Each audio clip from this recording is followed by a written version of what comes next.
সকালে উঠে প্রথমে আমি যে কাজটা করি সেটা হলো এই তো বিছানাটা ভালোভাবে পরিষ্কার করে নিই। কারণ বিছানা পরিষ্কার না থাকলে ভালোই লাগে না। আর যেহেতু বাচ্চা কাচ্চার ঘর একটু নোংরা হয় বেশি, তো এইদিকে আমি রান্নাতে চলে আসলাম সব কিছু গোছগাছ করে। আর আজকে অনেক কাজ ছিল, সেই কাজগুলো সেরে আমি রান্নার কাজে চলে আসছি। আর এইদিকে আমি একটি দেশি মুরগির মাংস রান্না করব। তো এই তো দেশি মুরগির মাংস যেহেতু আমি হাতে মাখিয়ে রান্না করব। আর এই তো আমি সব ময় মশলা দিয়ে দিলাম।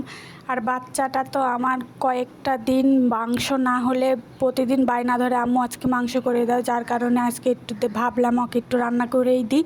তো এইদিকে আমি সব ময় মশলা দিয়ে হাতে ভালোভাবে চটকিয়ে চটকিয়ে মাখিয়ে নিচ্ছি। আর এইটা এখন আমি চুলোতে দিয়ে দেবো। ভালো করে মাখালে মাংসের স্বাদটা ভালো হয়।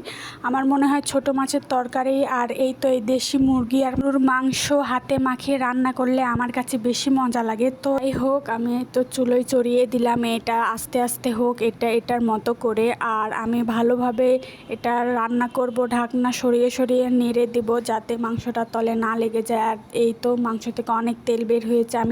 আমি এখনও এই মাংসতে কোনো রকম পানি ব্যবহার করিনি। যাই হোক, এই মাংসটা ভালোভাবে কষানোর পরে মাংসতে আমি পরিমাণ মতো ঝোলের পানি দিয়ে দেব যাতে মাংসটা ভালোভাবে সিদ্ধ হয়। আর যেহেতু দেশি মুরগির মাংস একটু কষাতে দেরি হয়। আর এই তো আজকে আমার তাড়াহুড়ার জন্য আলুটা ভাজা হয়নি, নাহলে আমি আলু ভেজেই দিই।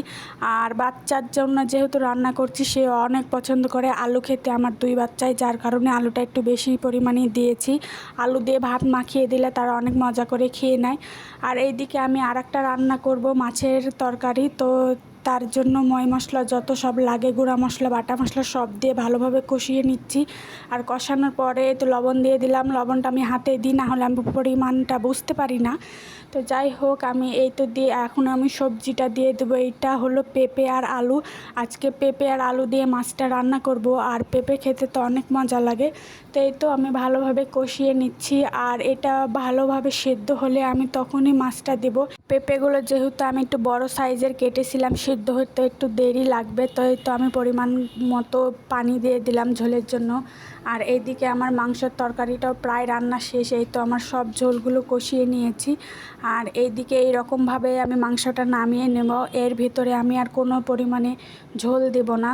এই তো আমার রান্নাটাও প্রায় শেষ। এখন মাছের তরকারিটা রান্না করলে আমার রান্না একবারে কমপ্লিট। তো এই তো আমি এখন বাচ্চাকে খাইয়ে দিব।